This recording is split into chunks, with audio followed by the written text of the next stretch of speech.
Saudara Gubernur Nonaktif Papua, Lukas NMB pada hari ini menjalani sidang tuntutan terkait kasus suap dan gratifikasi. Lukas NMB didakwa menerima suap dan gratifikasi senilai 46,8 miliar rupiah. Jaksa mengatakan suap dan gratifikasi itu diterima dalam bentuk uang tunai dan pembangunan atau perbaikan aset milik Lukas NMB. NMB juga didakwa menerima gratifikasi sebesar 1 miliar rupiah dari Budi Sultan selaku Direktur PT Indo Papua melalui email Sun. Jaksa mengatakan Lukas tidak melaporkan penerimaan uang itu ke KPK sehingga harus dianggap suap.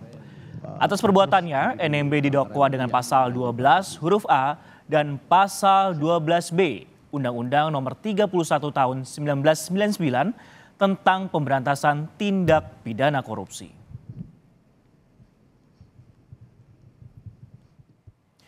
Kasus Lukas NMB menarik perhatian masyarakat, saudara. Tak hanya jumlah korupsi yang fantastis, tapi juga perilaku NMB yang mudah emosi di dalam ruang sidang. Saya ingatkan lagi bahwa tidak perlu gitu ini kan. Bisa break sebentar, Pak. Karena dia punya hak ingkar. Dia punya hak ingkar, Pak. Bisa break sebentar, Pak. Interupsi yang mulia. Ini adalah adegan saat sidang pemeriksaan terdakwa Gubernur Nonaktif Papua Lukas NMB di Pengadilan Tipikor Jakarta Pusat Senin 4 September lalu. Saat itu NMB kesal karena jaksa terus mencecarnya dengan pertanyaan yang berkaitan dengan penukaran rupiah ke dolar Singapura yang melibatkan dirinya. NMB pun menjawab rentetan pertanyaan dengan kesal hingga melempar mikrofon di ruang sidang. Sebelumnya, NMB bahkan sempat mengeluarkan makian dan kalimat umpatan kepada jaksa. Kami sengaja tidak menampilkan utuh ucapan NMB karena mengandung kata-kata kasar. Kesepakatan fee. Tidak ada pipi, kamu makan fee.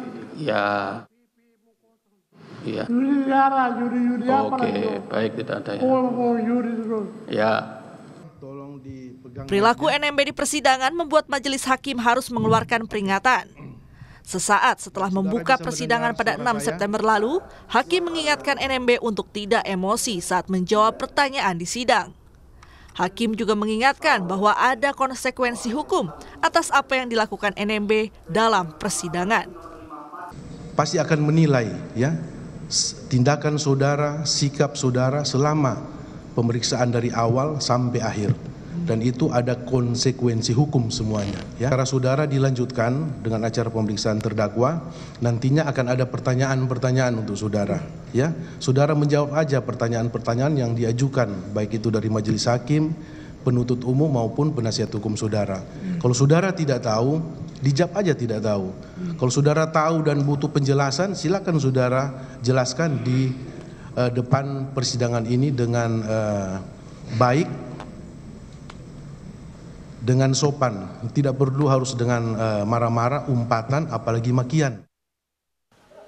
Sebelumnya, dalam proses pemeriksaan di KPK, NMB juga terus beralasan sakit. Kepada penyidik KPK, NMB mengaku mengidap penyakit stroke dan darah tinggi. Kuasa hukum juga menyebut emosi NMB kerap tidak stabil. Atas kasus Lukas NMB, KPK telah menyita barang bukti uang tunai senilai 81,6 miliar rupiah yang diduga merupakan hasil pencucian uang NMB. Ada juga uang dalam pecahan dolar Amerika Serikat dan Singapura, emas batangan, hingga mobil mewah. KPK menduga NMB melakukan perbuatan menempatkan, memindahkan, mengalihkan dan membelanjakan serta membayarkan hingga mengubah bentuk mata uang untuk menyamarkan asal-usul dan peruntukan sumber dana. Soal pencucian uang, KPK menemukan aliran dana dari APBD Papua yang diduga dipakai NMB berjudi di Singapura. Lihat seberapa besar dana yang digunakan oleh yang bersangkutan untuk berjudi, kan seperti itu. Nah, dari mana dana-dana tersebut diperoleh? Ya sejauh ini memang sebagian besar berasal dari penyalahgunaan APBD, ya, termasuk informasi yang kemarin dipaparkan ke pimpinan itu menyangkut dana operasional gubernur. Gubernur Nonaktif Papua Lukas NMB dijerat dengan pidana tindak pencucian uang. NMB juga diduga telah menerima suap dan gratifikasi dalam bentuk uang tunai dan aset. Tidak hanya kasus dugaan TPPU yang dilakukan Lukas NMB, KPK juga tengah mendalami dugaan penggunaan dana APBD untuk kepentingan kelompok kriminal bersenjata atau KKB di Papua. Tim Liputan, Kompas TV. Informasi terkini dari persidangan Gubernur Nonaktif Papua Lukas NMB kita tanyakan langsung ke jurnalis Kompas TV Putri Oktaviani di Pengadilan Tipikor Jakarta.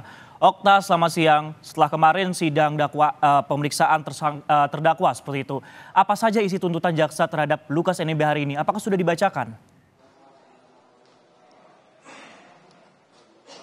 Ya, selamat siang Francisco dan juga saudara. Sampai dengan saat ini sidang tuntutan terhadap Lukas NMB masih terus berlangsung sejak tadi dimulai sekitar pukul 10.35 waktu Indonesia Barat. Total ada sekitar 900 lebih halaman yang nantinya akan dibacakan sehingga sampai dengan saat ini juga masih berjalan. Ada beberapa hal yang tadi disampaikan atau dibacakan oleh jaksa, diantaranya adalah dari kasus Lukas NMB ini diketahui bahwa ternyata memang ada celah-celah yang dimanfaatkan oleh pemerintah daerah maupun juga swasta sehingga terjadi pemborosan maupun juga kegagalan dalam proyek dan ini dimanfaatkan sehingga menyebabkan kerugian negara. Kemudian juga tadi disebutkan bagaimana adanya 17 saksi dan juga sejumlah ahli yang dihadirkan sehingga dari dari JPU ini bisa mendapatkan sejumlah fakta, diantaranya jaksa mengantongi adanya fakta sejumlah aliran dana yang diterima oleh Lukas NMB dengan ex-Kabid Pekerjaan Umum Papua yakni Mikael Kambuaya dan juga ex-Kadis Pekerjaan Umum dan Penataan Ruang Gerius Oneyoman secara bertahap.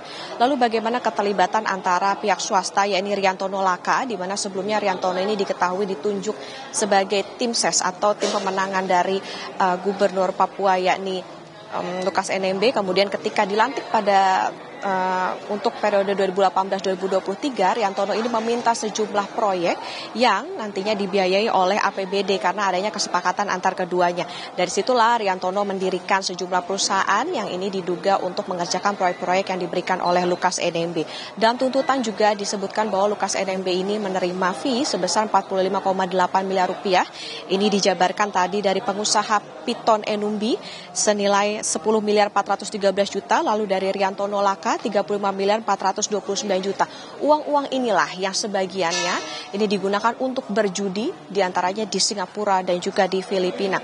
Tentu nantinya seperti apa tuntutan yang akan dijatuhkan kepada NMB kita akan pantau bersama karena kita ketahui juga di beberapa persidangan sebelumnya NMB juga sempat ditegur karena sikapnya selama sidang, yakni marah-marah maupun juga menyatakan atau mengatakan hal-hal yang tidak patut atau tidak pantas.